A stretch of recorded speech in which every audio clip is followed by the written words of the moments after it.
Doit-on protéger les enfants de la menace extérieure au risque de les priver de la liberté de leurs propres expériences? C'est la question que je me suis posée en lisant un ouvrage de Natasha Apana qui s'appelle Le ciel par-dessus le toit. C'est un roman qui est paru en 2019. C'est le deuxième ouvrage que je lis de cette autrice. Le premier, c'est le prix Femina qui a reçu aussi d'autres prix, qui est sorti récemment, qui s'appelle La nuit au cœur. Mais aujourd'hui, on va parler donc du ciel par-dessus le toit. Donc c'est une fiction. Et pour vous donner un petit peu une idée de ce dont ça parle, le roman s'ouvre sur Lou, ce jeune homme de 17 ans, qui se retrouve en maison d'arrêt. On entre en immersion à travers les pensées de Lou, qui est un personnage très poétique et qui essaye de s'extraire de cette prison, de ce milieu de l'enfermement. Et on va parler de l'enfermement, bien évidemment, c'est un des sujets principaux de ce livre, qui essaye donc de fuir l'emprisonnement par la poésie. Il transforme le monde à travers un regard poétique, et j'aimerais vous lire ce passage qui, dès le début, marque l'élan de fuite de ce jeune homme, dont on comprendra plus tard l'origine. Et voilà ce qu'il dit. Donc il imagine ce que diraient les autres. Il dirait « je vois, un chien, un insecte, un serpent. J'aimerais tant que ce soit autre chose. Un ciel, une étoile, un rêve. » Derrière moi, une voix aiguë s'élève. « Salaud, enculé, ta race !» Je ferme les yeux et lentement, chaque chose ici laisse tomber son nom. Donc en fait, on voit ici une tentative de, comme je l'ai dit, d'échapper au prosaïsme du monde dans un premier temps.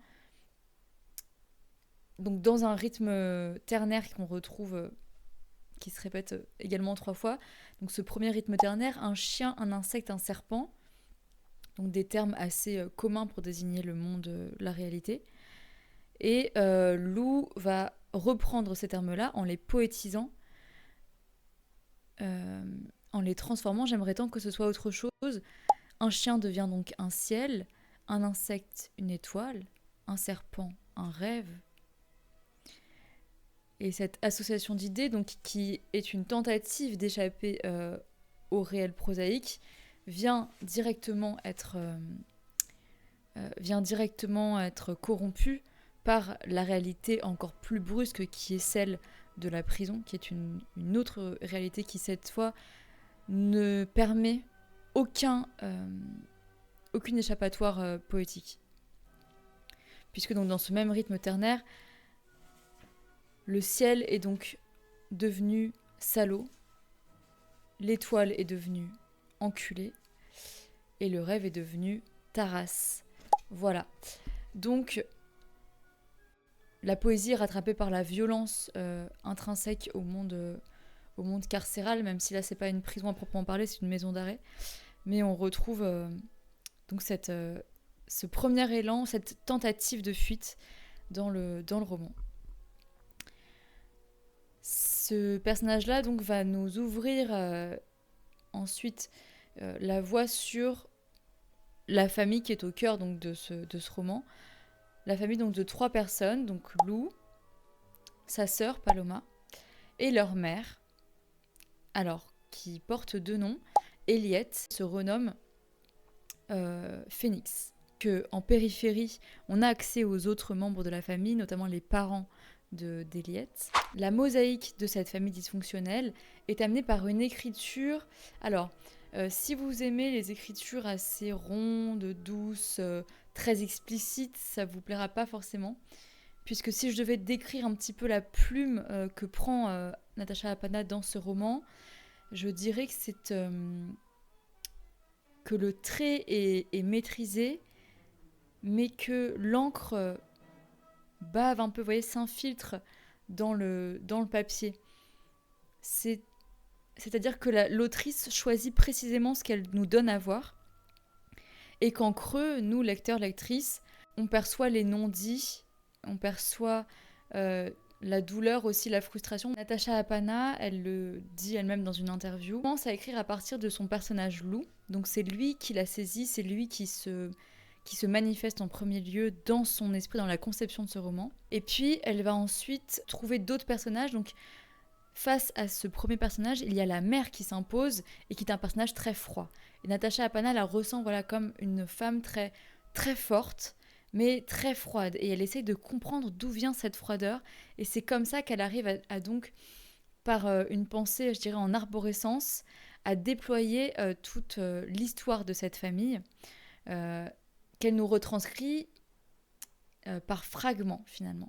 Ce qui est assez impressionnant, je trouve, dans ce livre, c'est que dans la description donc, de cette famille, qui pourrait être linéaire, eh bien, l'écriture est fracturée par des fenêtres ouvertes donc, sur le passé de cette famille et qui vient nous apporter beaucoup d'éléments pour comprendre ce qui se passe, pour comprendre la froideur de cette femme, de cette mère, pour comprendre les tensions qui crispent en fait les membres de cette famille et qui crispent le lecteur par cette même occasion. Et donc chaque fenêtre en fait est une bourrasque qui vient frapper le lecteur et qui vient à la fois donc lui donner un regard plus clair, plus complet sur cette famille, en même temps qui vient l'agresser en fait. C'est beaucoup de violence ce texte, je trouve, mais qui n'est pas forcément explicité. C'est justement c'est de la violence qui est dite en creux, c'est de la violence qui est suggérée dans les non-dits. De quoi exactement parle ce roman ? Je n'ai pas encore abordé la question alors que ça fait 10 minutes que ça tourne. Pour revenir à cette question-là, est-ce qu'il faut protéger les enfants au risque de les enfermer et finalement de les étouffer et de les priver de la liberté de vivre ? Cette question s'est imposée à moi par ce personnage-là, Eliette. Donc cette femme qui a été victime d'un événement traumatisant. Et cet événement-là va l'amener à s'enfermer dans une carapace épaisse pour se protéger du monde. Donc Eliette, pour finalement tourner la page, va déclarer un incendie et de cet incendie, elle renaîtra de ses cendres et donc elle portera ce prénom Phénix. Phénix donc va essayer de conjurer le sort à travers donc ce qu'elle a vécu. Elle essaye de protéger sa famille, donc Paloma et Lou, auxquels elle a donné des prénoms d'animaux pour véhiculer une force. Eliette, Phénix, va protéger ses enfants en les enfermant entre les murs de béton qu'elle a érigés autour d'elle pour se protéger. Seulement, ce faisant, elle les contraint à une austérité, à une froideur, à un vide, puisque sa maison est totalement dénuée de toute chaleur. Et d'ailleurs, Paloma, par la suite, quand elle grandira et qu'elle quittera le foyer, essayera, elle, de combler ce vide, de recréer de la chaleur, de recréer de la poésie dans son appartement, en installant des fleurs, etc. Mais donc Phénix bâtit ses murs pour protéger ses enfants de ce qui, elle, l'a détruite. D'ailleurs, j'aimerais revenir sur ce nom, Phénix. Donc, c'est l'idée, évidemment, donc, de renaissance, d'accord, de descendre. Seulement, on se rend compte, enfin, en tout cas, c'est l'impression que j'ai eue, c'est que quand on parle de renaissance, il y a l'idée d'un nouveau souffle de vie. Or là, Phénix, depuis cet incident qui a eu lieu dans sa vie, n'est pas du tout ressuscitée. Au contraire, pour moi, à partir de cet incident-là, elle s'extrait d'elle-même. Elle survit. Elle survit et dans cet élan de survie, essaye de donner à ses enfants la possibilité de vivre. Voilà, donc elle les protège et ce faisant, elle les enserre dans cette bulle, dans ce bunker, j'ai envie de dire. Et d'ailleurs, c'est ce que nous dit le titre, le ciel par-dessus le toit, puisqu'en fait, le toit, c'est à la fois ce qui protège, mais c'est aussi ce qui empêche de voir le ciel. C'est ce qui limite. Et donc on pourrait voir à travers le toit une métaphore, le symbole de la mère de ce roman-là, qui à la fois protège et à la fois empêche d'accéder à la liberté, puisque le ciel, c'est sky is the limit, puisque le ciel, c'est le possible, c'est la liberté. Et les enfants sont privés de cette liberté-là. En réaction à cette contrainte de liberté, on peut observer un élan, une volonté de fuite qui se répercute donc chez les enfants. Lou, par exemple, dès son plus jeune âge, tente de fuir en courant. Son truc à lui, c'est la course. Il court, comme pour essayer de s'échapper, de s'extraire de cet enfermement. Paloma, elle, essaye aussi de fuir. Et on le voit donc dans ce passage que je trouve très intéressant. Voici ce que nous dit ce passage donc sur le thème de la fuite. Paloma voudrait bondir hors de son corps, s'extirper d'elle-même. Elle se chausse et sort. Dehors, elle se met à courir. Elle halète, elle souffle, elle croit tomber mais elle ne s'arrête pas. Elle pense à Lou qui courait toujours pour se calmer, pour s'oublier. Et ce soir, pour elle aussi, il n'y a que l'illusion de la fuite du monde et de soi qui lui reste. Donc il y a ce mouvement physique qui dit la frustration finalement à être empêchée de vivre. Et ce qui est intéressant, c'est que Eliette bâtit ce mur, cette protection, aussi en réaction à son histoire à elle, et parce qu'elle-même a été enfermée dans les projections de ses parents. On a posé sur ses épaules un costume, celui d'une danseuse, d'une chanteuse. On l'a obligée à se fondre dans une identité qui n'était pas la sienne. Et donc, elle a voulu... C'est dans un élan de fuite qu'elle s'est libérée de cela. Seulement, elle impose à ses enfants indirectement une restriction qui, à son tour, empêche ses enfants de vivre leur vie. Eliette a voulu justement ne pas reproduire ce que ses parents lui ont fait vivre, et ce faisant, c'est exactement ce qu'elle fait. Pour terminer, donc c'est un roman que j'ai beaucoup apprécié, et notamment pour un passage de la fin qui m'a beaucoup touchée, beaucoup émue, et qui, je pense, résonnera chez les personnes qui ont grandi avec dans une famille monoparentale. On est au procès de Lou, qui a réuni enfin sa mère, Eliette, au Phénix, sa sœur, Paloma, et donc lui-même. Jusqu'à présent, on était dans la tête de Lou et on entendait ses pensées résonner.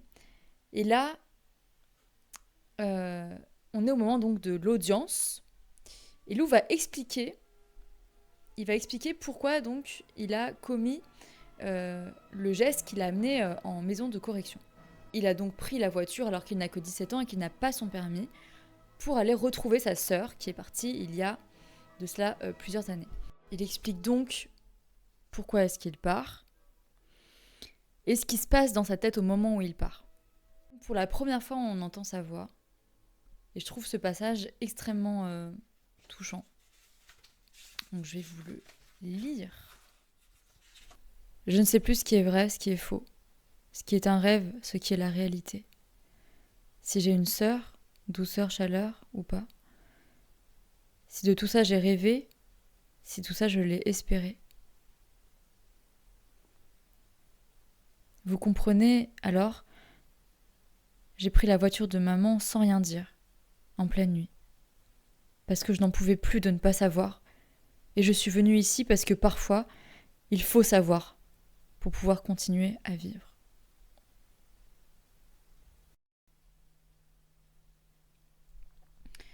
Pour bien comprendre ce passage, il faut se figurer qu'en fait, Paloma, sa grande sœur, qui prend la place de la mère dans la famille.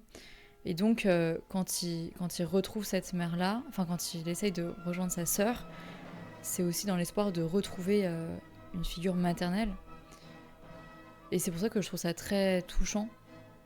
Il y a cet élan en fait vital Et il y a aussi ce questionnement. Je ne sais plus ce qui est vrai, ce qui est faux. Si de tout ça j'ai rêvé, si tout ça je l'ai espéré.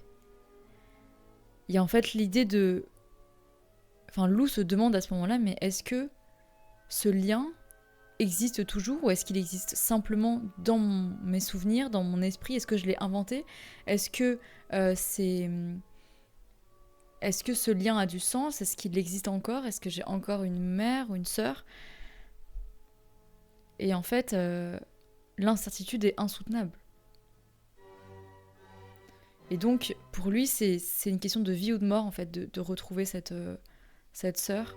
Et d'ailleurs, il le dit, je suis venue ici parce que parfois, il faut savoir pour pouvoir continuer à vivre. Donc, on ne peut plus rester dans l'hésitation, dans la souffrance permanente dans l'espoir permanent de potentiellement un jour recréer un lien, de retrouver cette personne, de retrouver ce lien. Tant qu'on n'est pas en face de la personne, on ne peut pas savoir ce qu'il en est. Voilà, donc c'est une très belle lecture que j'ai faite et je vous recommande évidemment pleinement ce roman, Le ciel par-dessus le toit de Natacha Apana. Voilà. Écoutez, bonne lecture si vous faites le choix de lire ce livre et à bientôt pour une prochaine vidéo.